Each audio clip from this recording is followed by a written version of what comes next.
Okay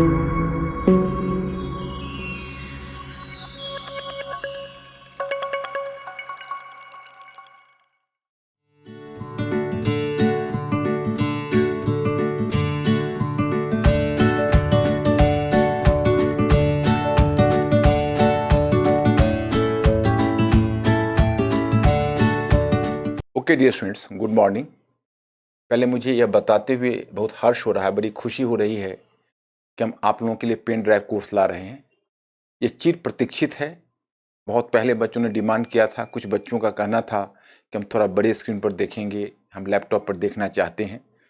तो security reason से हम इन चीज़ों को नहीं ला पा रहे हैं। हो सकता है भविष्य में आ जाए, लेकिन ये पेन ड्राइव कोर्स तो आपका अवेलेबल हो जाता है और हो जाएगा। मैं यहाँ पर आपको बताना चाहता कि नॉर्मली जो लाइव कोर्स है, 3 तरह के हमारे कोर्स चलते हैं, आपको पता होगा। एक तो हम क्लास में जो क्लास लेते ऑफलाइन का, उसी का लाइव देते। दूसरा है हमारा रिकॉर्डेड कोर्स है, सबके अपनी अपनी स्ट्रेंथ है, सबकी अपनी अपनी विशेषताएं हैं। और तीसरा आपका एक पेन ड्राइव कोर्स आ चुका है।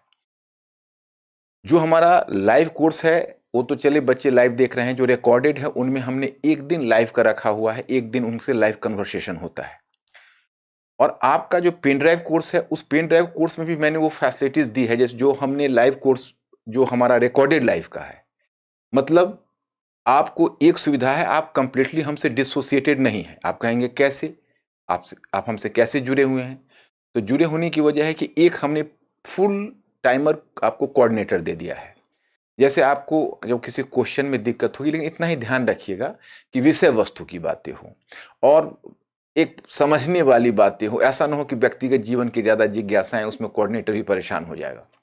तो आपके जैसे आप कोर्स पढ़ते हैं, उस कोर्स को पढ़ने में के बाद आपको कई जगह कॉन्सेप्ट उलझ जाता है, आप खुद से ट्राई करते हो, नहीं सुलझता है, तो कोऑर्डिनेटर का कॉन्टैक्ट नंबर रहेगा, वो आपको हेल्प करेंगे, वो आपको समझा देंगे। आपके अंडरस्टैंडिंग को बढ़ाने में कोऑर्डिनेटर का बहुत बड़ा रोल होगा। दूसरा जो है वह दूसरी सुविधा है, आप क्वेश्चन लिख सकते हो, आप क्वेश्चन भेज सकते हो। जैसे हम रिकॉर्डेड बैच वाले बच्चों को वीक में 3 क्वेश्चंस देते हैं, जिसके आंसर्स वो भेजते हैं, जिसे इवेलुएट करके भेजा जाता है। ये सुविधा आपको भी प्रदान की जा रही है, तो यह भी बहुत हर्ष की बात है। इसके अलावा आपका 1 वर्ष का कोर्स होगा, रिकॉर्डेड आपके पास मौजूद होगा। अगर आप मॉड्यूल में लेते हो तो 6 मंथ्स के लिए आपके पास मौजूद होगा। ये सारी सुविधाएं हैं और इसके जो भी और भी टेक्निकल पहलू हैं, उसके लिए मेरी पूरी टेक्निकल टीम आपके साथ काम करेगी और हमारी कोशिश यही होगी कि आपको कोई असुविधा ना हो। मैं ये सब बताने आपको नहीं आया हूं। मेरे आने का प्रयोजन कुछ और है। मैं कुछ और बताना आपको चाहता, जिसका इन्फॉर्मेशन मैं आपको देना चाहता हूं। देखिए, जब आपके पास मेरा पेन ड्राइव पहुंचता है, उसे पहले हार्ड कॉपी, आपको उसके साथ हार्ड कॉपी स्टडी मटेरियल जाती है, तो पहले आप हार्ड कॉपी को रख दीजिए। पहले आप पेन ड्राइव का लेक्चर खोलिए और लेक्चर खोलने के बाद आपको स्क्रीन पर पहले जो बातें मैं आपको समझाऊंगा, या जो बातें, कुछ बात तो मैं बोर्ड पर वर्क करूंगा लिखने का, लेकिन आपको स्क्रीन पर एक पीडीएफ फॉर्म में पीपीटी मिलेगा। तो आपको उस पीपीटी को पहले पढ़ना है, पहले उसको डाउनलोड कर लेना है। डाउनलोड करके एक बार पीपीटी को पढ़ने की कोशिश करनी है। वो अपने आप में कंप्लीट नोट है। आप अगर गौर से देखेंगे तो आपको 2 तरह के नोट्स भेजे जा रहे हैं। एक तरह का नोट है जो आपके पीपीटी में होगा, जो आप पीडीएफ फॉर्म में, जिसको आप डाउनलोड कर लेते हो, जो आपके पास हमेशा रहेगा। वह आपके कोर्स समाप्त होने के बाद भी वो आपकी सामग्री है, आपकी प्रॉपर्टी है, उस पर हमारा कोई क्लेम नहीं। तो हार्ड कॉपी भी आप पढ़ना, लेकिन उससे पहले एक बार उसे पढ़ लीजिए। उसको पढ़ने के बाद आप लेक्चर को दच्चित होकर सुनिए। लेक्चर के दरमियान भी हम बहुत कुछ डिक्टेट करेंगे, उसको आप अपनी कॉपी पर नोट डाउन करते रहिए। क्योंकि मेरा मानना है कि लेक्चर हमेशा सावधान होकर सुनना चाहिए। आप अगर कहीं बहुत आराम से सुनेंगे, कभी सोकर, कभी कहीं एक एक बेस लेकर आप थोड़ा सा अर्ध लेटी हुई अवस्था में, तो उसमें वो इफेक्ट नहीं आ पाएगा। आप में वह मेंटल अलर्टनेस नहीं रहेगा। बहुत सारे इंपॉर्टेंट कॉन्सेप्ट, और मेरी प्रत्येक पंक्ति में कॉन्सेप्ट है। तो उसको पकड़ना पड़ेगा। आपके पास 5 टाइम वॉच है, लेकिन मेरा दावा है कि 2 टाइम वॉच से ज़्यादा आप नहीं देख पाएंगे, क्योंकि इतनी सारी रिकॉर्डिंग है, इतना सारा एरियाज है, 2 से ज़्यादा नहीं देख पाएंगे। कोई कोई लेक्चर में हो सकता है आपको 3 बार देखना पड़े, तो आपको बाकी जो वॉच है वो वैसे ही जाएंगे, लेकिन हमारा काम है आपको ज़्यादा सुविधा देना, इसलिए हमने 5 टाइम वॉच आपको दिया है। तो आप उसको वॉच करेंगे, इंपॉर्टेंट बातें नोट डाउन करेंगे, और फिर एक बार आप पीडीएफ को पढ़ना। जब दोबारा आप पीडीएफ को पढ़ोगे उस पीपीटी को, तो आपका 2 बार पढ़ने और लेक्चर सुनने के बाद आपको बहुत कुछ क्लियर हो जाएगा। फिर आप हमारे हार्ड कॉपी को पढ़ना, उस चैप्टर को उठाना और हार्ड कॉपी को पढ़ना, इसका पालन आप करिए। अब देखिए, मैं दूसरी बात आपको बताना चाहूंगा कि पहले आप यह सोचकर खुश हो जाइए कि आप द स्टडी और मणिकांत सिंह के स्टूडेंट्स हो। तो यहां केवल यही नहीं कि इतिहास आपको पढ़ाया जाएगा, इतिहास एक विशेष तरीके से पढ़ाया जाएगा।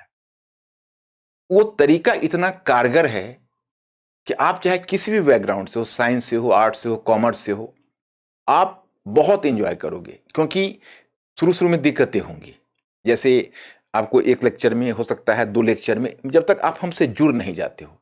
जब आप हमसे जुड़ जाओगे तो देखोगे इतिहास का मतलब तथ्यों का संचय नहीं है, इतिहास का अर्थ है परिवर्तन का ज्ञान।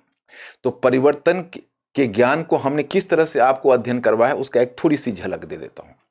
जैसे इतिहास में चेंज का ज्ञान आवश्यक है, तो उसके लिए हमने क्या किया है, आपकी पूरी हिस्ट्री को, इंडियन हिस्ट्री को और वर्ल्ड हिस्ट्री को भी, इसे हम पार्ट पार्ट में डिवाइड कर दिया है।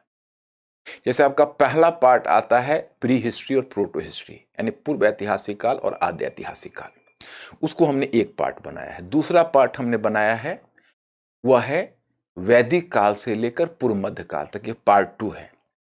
तीसरा पार्ट हमने बनाया है दिल्ली सल्तनत और मुगल काल, इनको मिलाकर कंबाइन। और चौथा पार्ट हमने बनाया है मॉडर्न हिस्ट्री।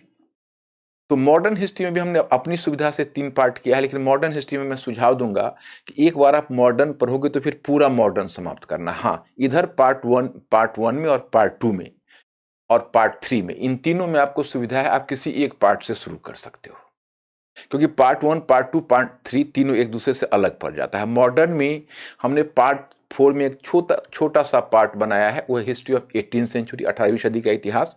और फिर 5वां पार्ट हमने बनाया है उपनिवेशवाद, जो सीधा शुरू होता है 1757 से और चला जाता है 1947 तक। उपनिवेशवाद, कॉलोनियलिज्म, वो आप पढ़ोगे, मेरी पद्धति देखोगे तो खुद समझ में आ जाएगा। और फिर हमने उसमें 6ठा पार्ट बनाया है राष्ट्रवाद, नेशनल मूवमेंट, नेशनलिज्म। और वो राष्ट्रवाद वो शुरू हो जाता है जनजाति और किसान आंदोलन से लेकर भारत की आजादी और विभाजन तक। उसके बाद फिर हमने 7वां पार्ट बनाया है स्वतंत्रोत्तर Bharat, nation building, post independence era. तो वहां हम पहुंच जाते हैं। उसके बाद आगे बढ़ते हैं और विश्व इतिहास में। तो विश्व इतिहास में तो मैं यही कहूंगा, उसमें भी मैंने पार्ट पार्ट बनाया हुआ है। हमारा पहला पार्ट है प्राचीन विश्व और मध्यकालीन विश्व, प्राचीन विश्व, मध्यकालीन विश्व और आधुनिक पश्चिम का उद्भव। ये हमारे सिलेबस का पार्ट नहीं है, that is the background part. उसके अगला पार्ट मैंने बनाया हुआ है, वहां से आपका सिलेबस शुरू होता है, जो शुरू होता है प्रबोधन, अमेरिकी क्रांति, फ्रांस की क्रांति और 19वीं सदी में उदारवाद और राष्ट्रवाद। 19वीं सदी में उदारवाद और राष्ट्रवाद का विकास, जर्मनी और इटली का एकीकरण और साम्राज्यों का विघटन। तो इतना पार्ट हमारा पार्ट 2 में आता है, और ये पार्ट 2 हमारे सिलेबस का बड़ा कोर एरिया है। फिर हमारा तीसरा पार्ट है औद्योगिक क्रांति, जो शुरू होता है ब्रिटेन में औद्योगिक क्रांति का विकास, अन्य क्षेत्रों में औद्योगिकरण का प्रसार, जिसमें रूस, जर्मनी, जापान, संयुक्त राज्य अमेरिका, पहले संयुक्त राज्य अमेरिका, फिर जर्मनी, रूस और जापान।